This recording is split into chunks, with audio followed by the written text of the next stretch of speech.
L'Shem Hashem Na'aseh V'Natziach, live from Yerushalayim Rakodesh, Jerusalem, the holy city, the complete place of positivity. We're recording here for in loving memory, L'Zecher Nishmas, my Rosh Yeshiva, Rav Shmuel Yaakov Weinberg, which was one of the most unique Rosh Yeshivas I've ever met. And he said something fundamental on this week's Parsha. We know about Pinchas, it says, Pinchas ben Elazar ben Aaron HaKohen, Pinchas gets the ultimate prize of peace from God, Bekanot Kinati, because he was zealous for the sake of God. And Hashem gave him the covenant of peace, which Hashem should give to all of us and all of Israel, and everybody's fast should be meaningful and accepted. So the Rosh Yeshiva Zatzal said there's another memra, Gemara in Bava Basra, says, Kinat Sofrim Tarbe Chochma, which on the surface many people understand in a fundamentally wrong way.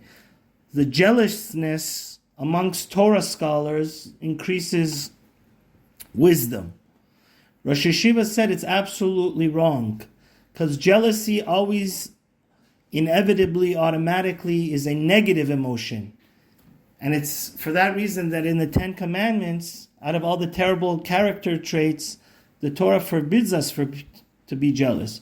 Rosh Yeshiva Zatzal learned, Kinat Sofrim Tarbe Chochma, it does not, absolutely does not mean the jealousness. And this makes a world of a difference, by the way, my dear friends. I see this amongst my colleagues.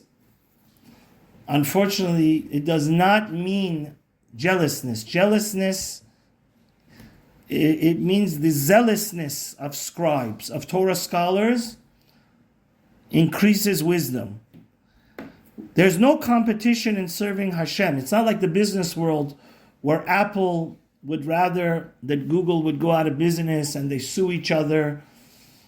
Rosh Yeshiva Zatzal said something which I think is very important to understand. We should be happy when other people are growing and using their maximum potential to get close to God and do their tikkun, do the reason for their existence.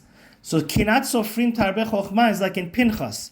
Pinchas doesn't mean Pinchas was jealous for God. He was zealous, which means if you see your friend, your colleague, your chavrusa, your roommate, you should never be jealous why he's serving Hashem. Why? You feel bad why he's giving nachat ruach, pleasure to his Father in heaven? That's absolutely ridiculous.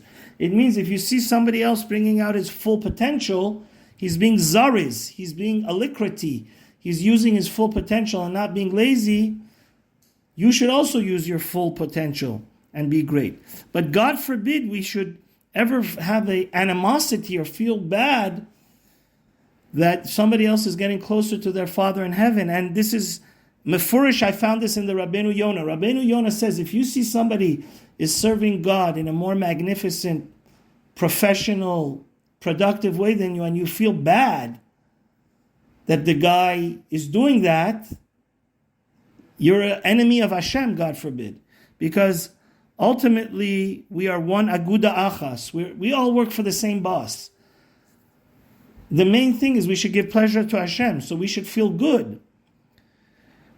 We're all here to serve Hashem together, and when we see each other growing and getting better, not, God forbid, we should feel negativity, we should feel positive.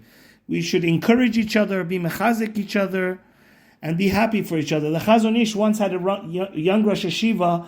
He brought the Chazon Ish to his yeshiva, and he said, wow, you see, there's 100 boys learning here. Isn't this great? So the Chazon Ish had another student across the street, a yeshiva a few blocks away. He took the young Rosh Yeshiva's hand up to the Ezras Nashim, and he said, you look, there's 100 boys learning in this yeshiva also, your colleagues. If you're as happy for your colleague that his yeshiva is growing as your own yeshiva, that means you're a true servant of Hashem. Have a great Shabbat, and let's spread positivity to the world.